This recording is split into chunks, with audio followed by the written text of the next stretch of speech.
nagaa rakkoo bara dheeraa furuu danda'u. Nagaa nama kanaadhaaf gidiraarraa dabarsuu danda'u.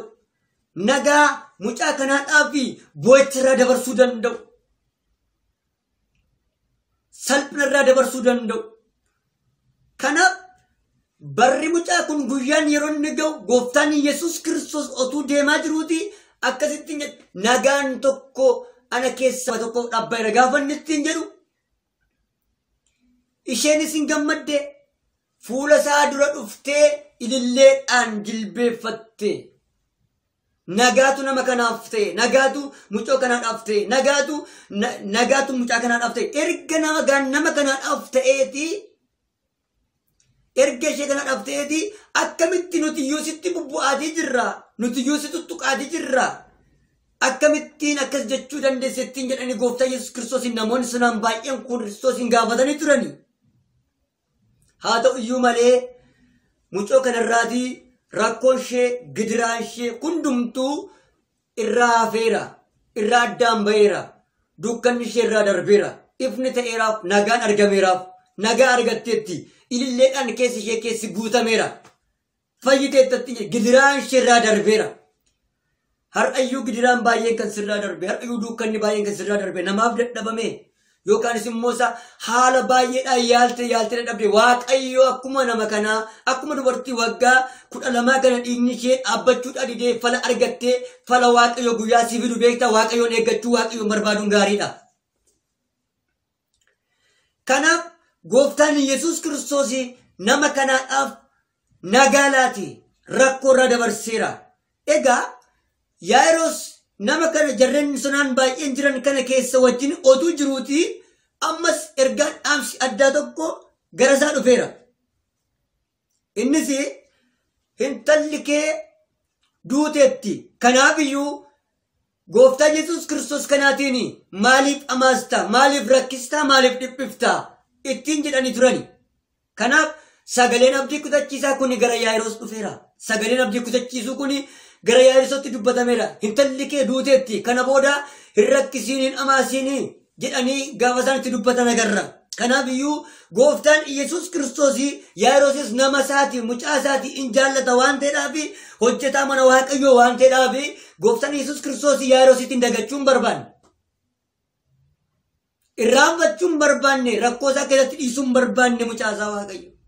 Kanaaf iyyuu Yaa'iroosii fi abdii galee, Yaa'iroosiidhaa fi abdii keessa kaa'e. Otuu wajjiniin deemaa jiraniiti gaafa mana Yaa'iroos deemanii gooftaan Yesuus Kiristoos dubartii kana fayyisee mana Yaa'iroositti gaafa inni darbu, mana Yaa'iroos gaafa dhaqu namoonni sonaan baay'een, namoonni hedduun huursanii du'a mucaa kana yookaan immoo nama kanaaf hin boo'u turanii yookaan hin gaddu turanii. Gooftaan Yesuus Kiristoos gaafa inni mana Yaa'iroos ga'u maaliif nama kana dhamaasa jedhanii gungumuu isaa hin oolle. Garuu gooftaa Yesuus Kiristoosiidhaaf duuti hirriba. Inni kan inni barbaade gooftaa Yesuus Kiristoos Yaa'iroosii haadha mana Yaa'iroosii Yohaannis faatiin isaaniin gara manaatti waamee ture. Gooftaa Yesuus Kiristoos isaan kaaniin garuu waan inni ittiin jedhe keessaa inni guddaan dubbii ijoon tokko dubbii ulfaataaf namni jechuu kan hin dandeenye dubbii ulfaataanii isheen rafuutti jirti malee hin duune ittiin jedhe.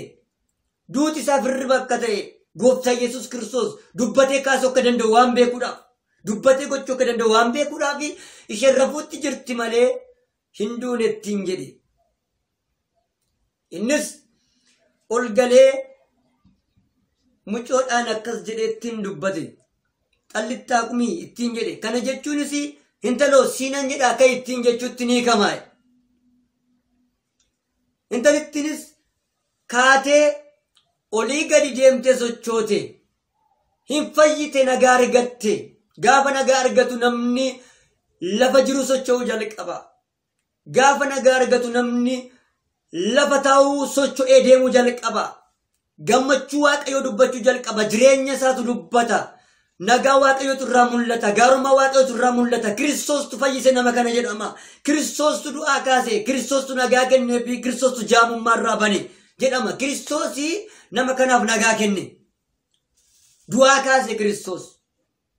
Kanaaf mucoon kun gaafa du'aa kaatee olii gadi gaafa isheen deemtu namoonni hundumtuu dinqisiifatanii namoonni hundumtuu raajeffatanii namoonni hundumtuu hin raajeffatanii baay'ee dinqisiifatan sammuu namaa ol waan ta'eedhaaf waaqayyoof akka danda'amu waaqayyoo fi waan hundumtuu akka danda'amu namoonni beektan waaqayyoon eeguun gaariidha. Kanaaf iyyuu itti dabalataanis gaafa Maariyaam faa yookaan immoo Maariyaam faa gaafa isaanii obbolee isaanii du'ee yookaan immoo Alaazaar gaafa du'aa kaasuudhaan Kiristoos gara isaanii gaafa dhaqu isaan abdii kutatanii turani. Isaan garuu bakka kana booda obboleessi keenya kun hin ka'u jedhanii abdii kutatanii mana isaaniitti galanii taa'anii turani. Ulfina isaatti mul'isuudhaaf garuu gooftaa Yesuus Kiristoos gaarummaa isaatti mul'isuudhaaf wanta inni hin goone kun hin jiru. Du'aa kaasee ulfina isaa argisiisa Waaqayyo. Du'aa kaasee gaarummaa isaa hin mul'isa Waaqayyo. Hidhaa sirraa hiikee gaarummaa isaa hin mul'isa Waaqayyo. Ija kee banee gaarummaa isaa hin mul'isa Waaqayyo. Afaan kee keessa gaarummaa isaa kaa'ee ulfina isaa hin mul'isa Waaqayyo.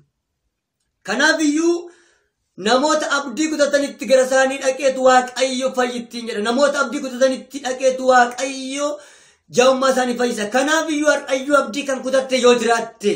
Kanaaf har'ayyuu abdiin kee bakka kana booda hin jiru kan koo dhumeera kan jettu yoo jiraate Yesuus Kiristoos seenaa geeddaruu danda'a. Yesuus Kiristoos wanta dhumeerratti bakka kana booda hin jiru kan jette irratti gooftaa Yesuus Kiristoos irratti hojjechuu danda'a. Kan namni irratti hojjechuu hin dandeenye. Kana Galiilaatti gaafa daadhiin wayinii dhume ciini ta'e suni gooftaan Yesuus Kiristoosiif Maariyaami waamicha sana keessa jiru turani. Akkuma kanatti namoonni waamicha waamamanii daadhii wayinii kuni gaafa ni dhumu abdii kutatanii waan godhan wallaalanii gaafa isaan rakkataniif gaafa isaan dhiphatanii Maariyaamiitiin nuuf kadhadhu itti nu himi jedhanii turani. Inni garuu yaadho dhimma koo keessa maatis galcheettiin jedhe garuu wanta ni jedhe kan haa godhan ittiin jedhe waan Kiristoos jedhe gaafa godhan waan Kiristoos jaalatu gaafa godhan waan Kiristoos fedhe gaafa godhanii hir'uun keenya hin guutama. Kanaaf iyyuu gaanii ol guranii yookaan immoo tottolchanii gaafa sammaa naqan duwwaa keessatti bishaanitti guutanii Waaqayyo bishaan yookaan immoo callabbaa Waaqayyo gara daadhiitti jijjiire. Jireenya kee callabbaa'e jireenya koo callabbaa'e nagaa booree jaalala booree. Wanneen garagaraa Waaqayyo callabboo gara midhaawaatti geeddara. Sitti dukkanaa'e waan gootu dhabdee tuqaa keessee kan teessu. Waaqayyo tuqaa fuuldura keedhaa kaasee fiigicha gaarummaa Waaqayyoodhaaf, fiigicha jaalala isaadhaaf, gaarummaa Waaqayyoo, ulfina Waaqayyoo baattee akka fiigduudhaaf har'ayyuu Waaqayyo hidhaa kee hin hiika, Waaqayyo hidhaa koo hin hiika. Kanaaf iyyuu gooftaan Yesuus Kiristoos warra isa kadhataniidhaaf furmaata laata. Warra isa barbaadaniidhaaf Waaqayyo furmaata laata. Luqaas boqonnaa 18 lakkoofsa 1 irraan gabu irratti gaafa laallu fakkeenya tokko nu barsiisa.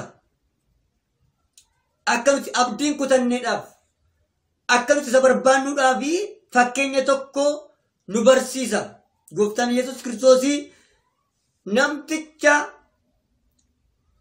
safuun beenne yookaan immoo isaa qajeelummaa yookaan immoo namaaf yaaduu hin danda'in dubartittiin haadha hiyyeessaa taate yoo tokko gara isaatti deddeebitee isa kadhatti ture. Nama firdii yookaan safuu isa feeffanne kana itti deddeebitee hin kadhatti. Firdii qajeelaa anaaf fali, firdii qajeelaa anaaf kenni jettee asin kadhatti, boris kadhatti, deddeebitee kadhatti. Namni kuni garuu garaatti jabaate, namni kuni garuu falatti gochuu hin dandeenye, namni kuni garuu calluma jalaa jedhe, namni kuni garuu jalaa bubbute, namni kuni garuu irra jalaa dheeresse, namni kuni garuu obsa dhoowwachiisee ture, namni kuni garuu itti deebii kennuuf hin dandeenye ture. Haa ta'u garuu guyyaan jira, haa ta'u garuu yeroon jira. Dubartiin kuni yerooma yerootti gara nama kanaa dhaqti. Yerooma yerootti firdii qajeelaa naaf kenniyetti. Yerooma yerootti abdii kutannaa tokko malee firdii qajeelaa naaf kenniyetti. Yerooma yerootti nama kanatti deddeebitee hin kadhatti ture. Garuu akkasittiin jedhanii deebisee. Wanta isheen deddeebitee isa dhiphistuudhaaf, wanta isheen deddeebitee isa rakkistuudhaaf nama kanaadhaaf firdii yookaan immoo firdii qajeelaa kennuufi anaaf wayya. kanaaf maaliif natti deddeebitee na dhiphisti jedheetu nama kanaadhaaf waan firdii kenneeraafi yookaan immoo falatti kenneera. haa kennuuf iyyuu malee dubbiin kun sagalee waaqayyoo kuni abdii kutannee waaqayyoo kadhachuurraati, abdii kutannee waaqayyoon dhiisuurraati, abdii kutannee karaa waaqayyoo irraati kan jallanneedhaaf, abdii kutannee waaqayyoon eeguu kan ifneedhaafi waaqayyo nu barbaada. Namni iyyuu nama kadhachuudhaan yookaan immoo itti deddeebi'ee gaafachuudhaan yookaan immoo abdii kutachuu dhiisuudhaan waa argachuu hin danda'a, fala argachuu hin danda'a. Kanaaf iyyuu Yesuus Kiristoos immoo akka nama kanaatti yookaan immoo akka haala kanaatti gara namatti hin jabaatu. Kiristoositti deddeebi'anii kadhachuun fala namaa kenna. Mana waaqayyootti deddeebi'uun fala namaa kenna. Kiristoosiif jiraachuun fala namaa kenna. Mana waaqayyoo keessatti obsuun fala namaa kenna. Qulfiin kan keenya harka nama miti, harka waaqayyoo irra jira.